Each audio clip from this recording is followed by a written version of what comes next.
Hello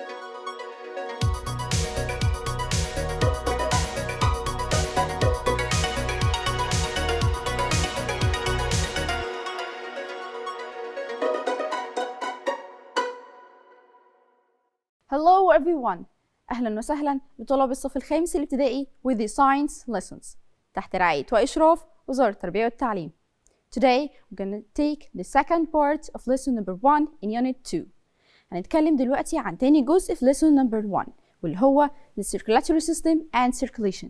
اتكلمنا المرة اللي فاتت عن circulatory system وعرفنا أول حاجتين عنه اللي هي function and structure. عرفنا هو بيعمل إيه وعرفنا كمان هو مكون من 3 حاجات واللي هما heart, blood vessels and blood. واتكلمنا عن كل واحدة فيهم in details. طيب what we're gonna talk about today؟ النهارده هنتكلم عن part number 2 واللي هو عبارة عن circulation. يعني ايه circulation؟ يعني عايزين نتكلم عن trip of the blood، عايزين نعرف رحلة البلد بتمشي من فين لفين وهكذا in the heart في القلب. تمام؟ طيب let's go. Ready؟ يلا نبدأ دلوقتي مع the second part which is the circulation. Let's go.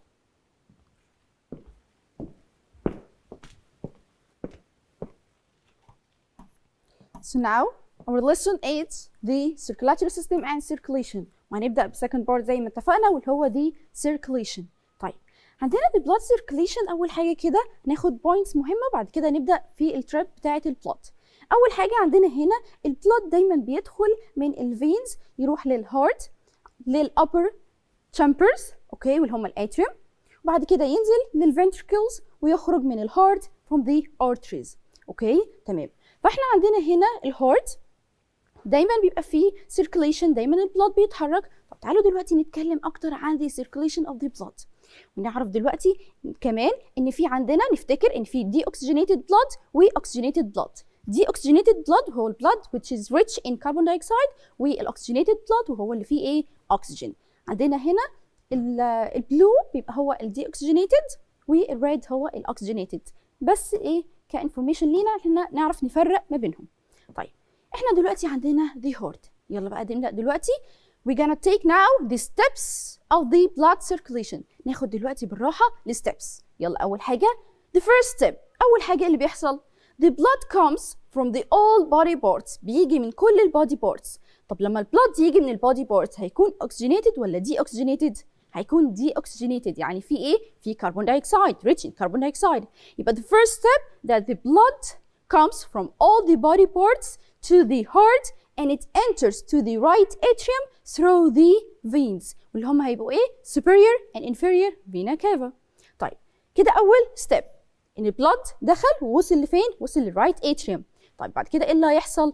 and then the right atrium step number 2 the right atrium contracts so the blood flows from the right atrium to the right ventricle through راح من هنا لهنا عن طريق ايه؟ through a valve. طب تمام ادي كده second step. ايه اللي هيحصل بعد كده؟ the third step is الventricle لما البلد بقى موجود في الرايت ventricle ايه اللي هيحصل؟ the right ventricle contracts pushing the blood هيعمل pushing للبلد أو pumping the blood through the pulmonary artery to the two lungs. هيودي البلد هيخرج من هنا من خلال البulmonary artery ويروح لفين؟ هيروح للتو lungs. طب ايه اللي يحصل بقى لما البلد يروح للتو lungs؟ أول ما يوصل للتو lungs اللونجز المفروض إنها بتعمل إيه؟ مش إحنا بناخد أكسجين وبنطلع كربون دايوكسيد؟ تمام. أول ما البلد يروح لللونجز هيدي اللونجز الكربون دايوكسيد وياخد الأكسجين. خلاص بقى أكسجينيتد بلد يرجع تاني للهارت. تمام. يبقى يعمل إيه؟ the blood returns back to the left atrium. هيرجع تاني ويدخل للليفت atrium. طب هيرجع تاني ويدخل للليفت atrium عن طريق إيه؟ عن طريق the pulmonary veins. تمام. بعد ما دخل هنا البulmonary veins ووصل للليفت atrium إيه اللي هيحصل؟ خلاص وصلنا هنا بينما البلود موجود في الليفت atrium. The left atrium contracts. So the blood flows from the left atrium to the left ventricle. تمام. طب بعد كده ايه اللي هيحصل؟ طبعا تاني راح من ال left atrium to the left ventricle through a valve. من خلال الفالف اللي موجودة احنا اتفقنا ان في فالف ما بين ال upper chamber وال lower chamber. طيب البلود بقى موجود فين دلوقتي؟ The blood it's in the left ventricle. طيب ايه اللي هيحصل بعد كده؟ The left ventricle contracts pumping the blood through the aorta to all the body parts. هيعمل بقى ايه؟ يعمل push ويعمل pumping للبلد، ولازم يكون ايه؟ push تكون جامدة عشان يروح لكل البادي بارتس، فكل اجزاء الجسم كل البادي سيلز تجيلها البلد اللي فيه اكسجين واللي هو oxygenated blood. تمام، يبقى احنا كده دلوقتي عرفنا the circulation of the blood. تيجي نقولهم تاني مرة أخيرة.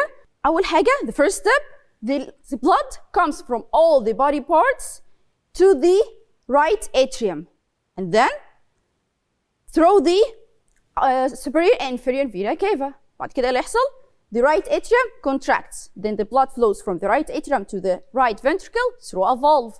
Then the right ventricle contracts, pumping the blood to the two lungs through the pulmonary artery. And then the blood returns back to the heart, to the left atrium through the veins, which is the pulmonary veins. طيب ايه اللي يحصل بعد كده؟ The left atrium contracts. Then the blood, pushing the blood, or then the blood flows to the left ventricle.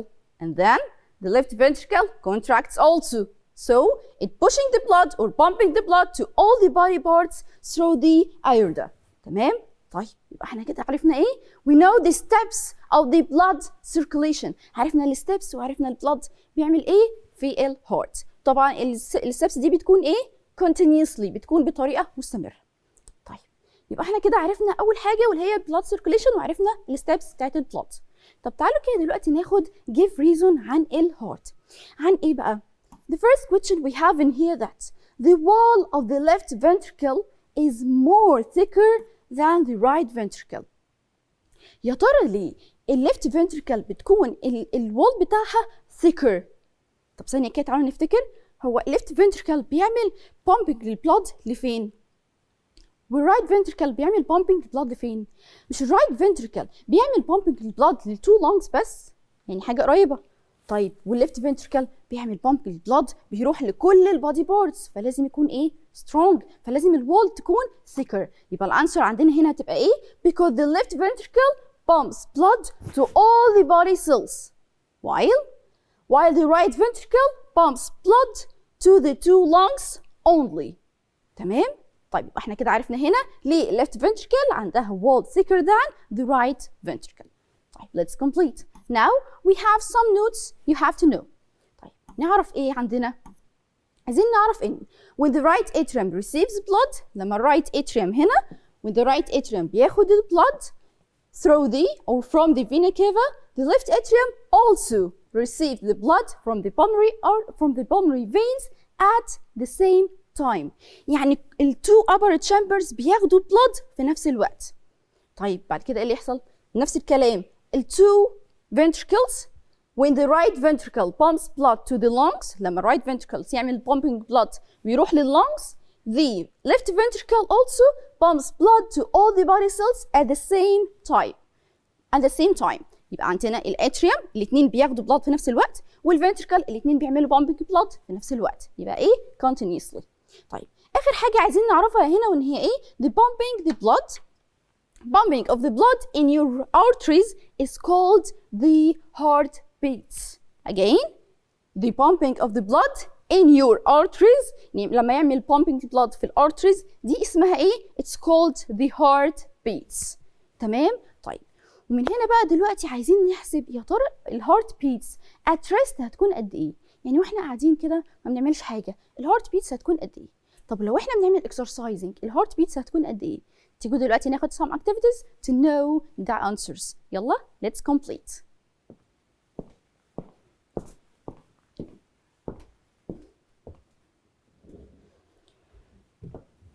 So let's now take the first activity we have, okay, to know the heartbeats. أول حاجة عندنا هنا to calculate the number of heartbeats per minute. نعمل إيه؟ بصوا كده أول حاجة the steps. أول step place your arm on a desk and palm up. Place the first two fingers of the other hand again at the wrist near the base of your thumb. And then look at your watch and count your pulses for 10 seconds. multiply the number of pulses by 6 to obtain the number of your heartbeats per minute. يعني احنا هنعمل ايه؟ اول حاجه هنجيب ايدينا ونعمل بالشكل ده كده، اوكي؟ بعد كده نحسب الهارت بيتس اللي احنا هنحسها، اوكي؟ for just 10 seconds. وبعد ما نعمل كده نحسب ايه؟ نجيب الرقم ده ونعمل له multiply by 6 عشان نعرف عمل كام heart beats in 1 minute. طيب الobservation عندنا ايه؟ اول حاجه هتلاحظوها ان انتوا هتقدروا تحسوا بايه؟ your pulse. You will feel the pulse in your wrist. طيب ادي كده اول حاجه. طيب ايه الكونكلوجن بتاعنا؟ الكونكلوجن you can conclude that your heart beats push blood in your arteries. الهارت beats بتعمل ايه؟ الهارت بيعمل push للبلد في الارتريز. يبقى اول حاجه your heart beats push the blood in your arteries. So you feel the pulse in your wrist. بنحس بالبulse فين؟ in your wrist. And then the number of the heartbeats at rest is about 70 beats per minute. بالتقريب كده بيبقى عدد الهارت beats at rest يعني واحنا قاعدين ما بنعملش اي مجهود، مش بنعمل activity، مش بنعمل اي حاجه. So الهارت beats هتكون كام؟ about 70 beats per minute. طيب دي كده اول activity عندنا، عرفنا عدد الهارت beats at 1 minute per minute. طب the second activity، يا ترى بقى لو احنا بنعمل exercise، لو بنجري for example، okay, to calculate the rate of heartbeats during exercising بنعمل ايه؟ اول حاجه هنشوف كام الهارت beats at rest. يبقى sit comfortably and put your hands on your chest to count the number of heartbeats per minute. طب بعد كده نعمل ايه؟ run around several minutes and then count your heartbeats again. اجري كده شويه، بعد ما تجري حاول تعد تاني عدد الهارت beats per minute. هتلاحظ ايه؟ your observation، الحاجه اللي انت هتلاحظها، هتلاحظ ان الهارت beats بعد ما عملت exercise او بعد ما جريت شويه ان الهارت beats زادت. Okay, يبقى the rate, your observation is that the rate of your heartbeats increases during running. الهارت beats هتزيد during running. طيب يا ترى ليه؟ الكونكلوجن بتاعنا من هنا ان لما بنعمل exercise during exercising the rate of the heartbeats increases. عدد الهارت beats بيزيد. طب يا ترى ليه عدد الهارت beats بيزيد؟ To supply the body cells with oxygen and digested food. ما هو الهارت بيتس بيزيد عشان البلاد يروح لكل جسمنا فيدي السيلز الاكسجين والدايجستد فود اللي هو عايزها. طب هو ليه السيلز هتبقى عايزه اكتر اكسجين ودايجستد فود؟ that's needed to produce energy، عشان تجيب more energy فتقدر تجري. يبقى عندنا هنا تاني during exercising the rate of heartbeats increases. Why? To supply the body cells with oxygen and digested food that are needed to produce more energy. طيب دي كده الاكتيفيتي اللي عندنا. خدنا التو اكتيفيتيز، عرفنا الهارت بيتس ات ريست وعرفنا ان الهارت بيتس بيحصل لها increase during exercising. واتكلمنا قبل كده عن السيركولاتوري سيستم واتكلمنا دلوقتي عن السيركوليشن. طيب يا ترى دلوقتي عايزين نتكلم عن ايه؟ We want to talk about how to keep the circulatory system healthy. ازاي نحافظ عليه healthy. We have 6 advices. Okay? Advices for healthy circulatory system عندنا 6. طب يا ترى ايه اللي احنا ممكن نعمله؟ Advice number 1 that we can، أول حاجة مهمة لينا to keep exercise، إن احنا نعمل تمارين على طول. يبقى keep exercising. طب يا ترى التمارين بتعمل ايه؟ It strengthens the heart muscle، بتقوي الهارت muscle and also to activate the blood circulation، بتنشط البلاد circulation. يبقى مهم جدا ان احنا نعمل ايه؟ نعمل activities، نتحرك، نعمل exercising. يبقى تاني advice number 1 keep exercising to strengthen the heart muscle and to activate the blood circulation. طيب what else? Advice number 2 eat healthy food. We have to eat healthy and balanced food that's low in fat and salt. لازم ان احنا ناكل اكل يكون healthy ويكون balanced وكمان يكون السولت او الفات اللي فيه يكون قليل. طيب يبقى تاني advice number 2 eat healthy and balanced food that is low in fat and salt. advice number 3 ايه تاني ممكن نعمله عشان نحافظ على circulatory system healthy؟ To eat fruits and vegetables. We have to eat fruits and vegetables that should be clean and fresh. لازم إن إحنا ناكل fresh and clean fruits and vegetables. طيب. Now, advice number 4. Drink water. You have to drink a suitable amount of water, especially in summer. لازم نشرب كمية كويسة جدا من المية.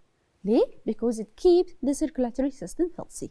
يبقى advice number 4, drink a suitable amount of clean water every day, especially in summer.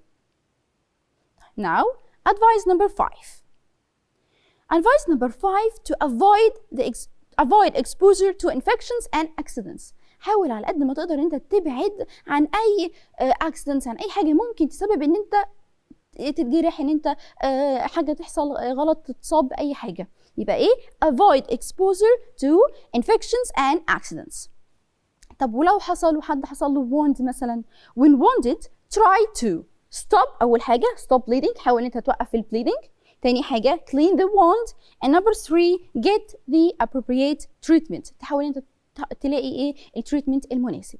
يبقى أول حاجة توقف bleeding، try to stop bleeding. number 2 clean the wound. وآخر حاجة get the suitable treatment.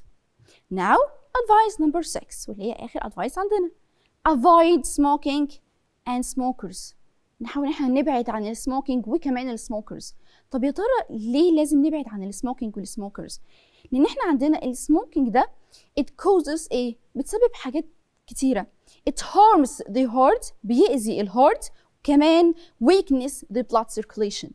يبقى تاني لازم نبعد عن السموكينج and smokers because smoking it harms the heart and weakness the blood circulation. ده أكيد مش صح، لأن احنا عايزين دايما نحافظ على circulatory system healthy.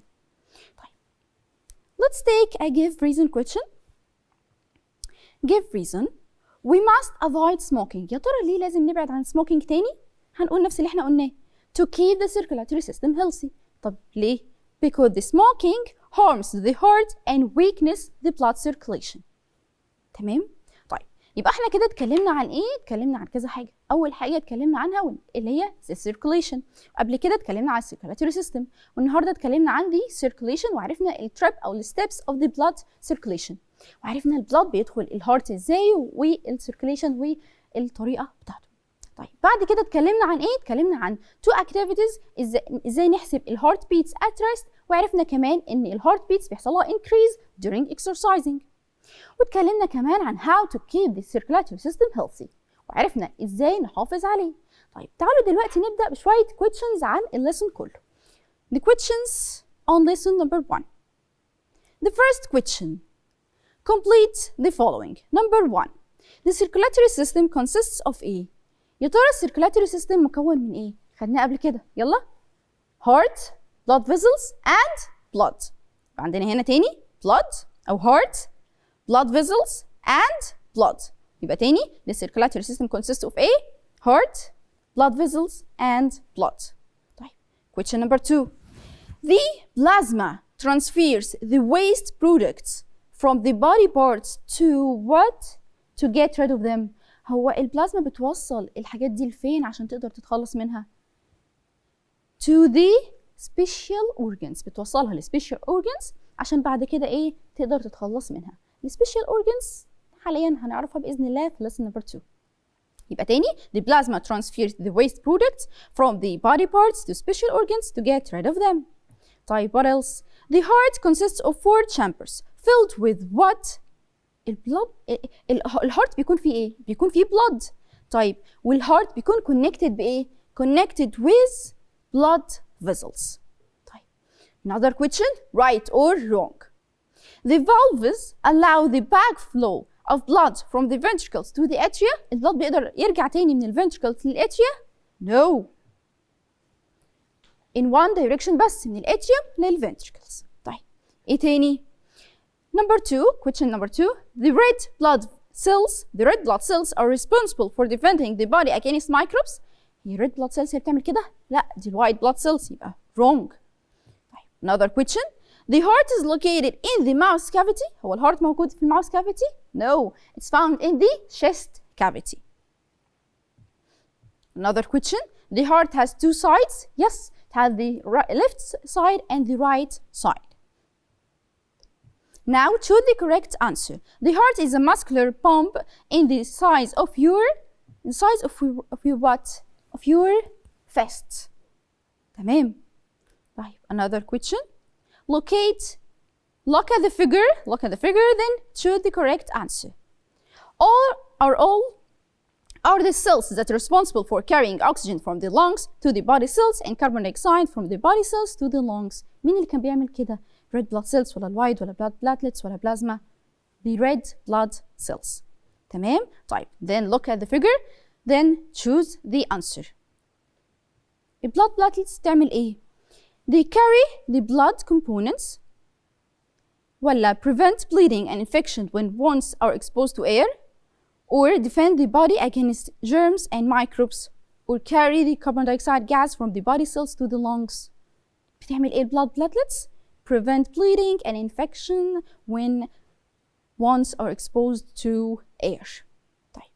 Now, write scientific term. It's a yellow watery fluid which carries all the components of the blood. كانت أنهي واحدة؟ The plasma. طيب another one. They are the blood cells that have different forms of nuclei. إيه اللي عنده different forms of nuclei؟ red blood cells ولا white blood cells؟ The white blood cells. The red blood cells have no nuclei. Now another one. The end of arteries and beginning of the veins. هتبقى أنهي واحدة؟ مادام بداية ال veins ونهاية ال arteries ديت ال blood capillaries. أوكي؟ طيب. يبقى احنا كده دلوقتي عرفنا ال questions، خدنا شوية questions عن ال lesson of the circulatory system and circulation. عرفنا دلوقتي الفرق ما بين ال heart وال blood vessels وال blood قبل كده. اتكلمنا دلوقتي عن ال circulation وعرفنا ازاي ال blood بيعمل circulation وال steps in the heart. عرفنا بعد كده how to keep the circulatory system healthy. And also عرفنا the heartbeats, the rate of heartbeats at rest equal about 70 beats per minute. وعرفنا in during exercising the heartbeats increases. تمام؟ اوكي. And then وبكده نكون خلصنا ال questions النهارده. خلصنا lesson number 1 and unit number 2. خلصنا the circulatory system and circulation. See you next time with a new lesson and goodbye.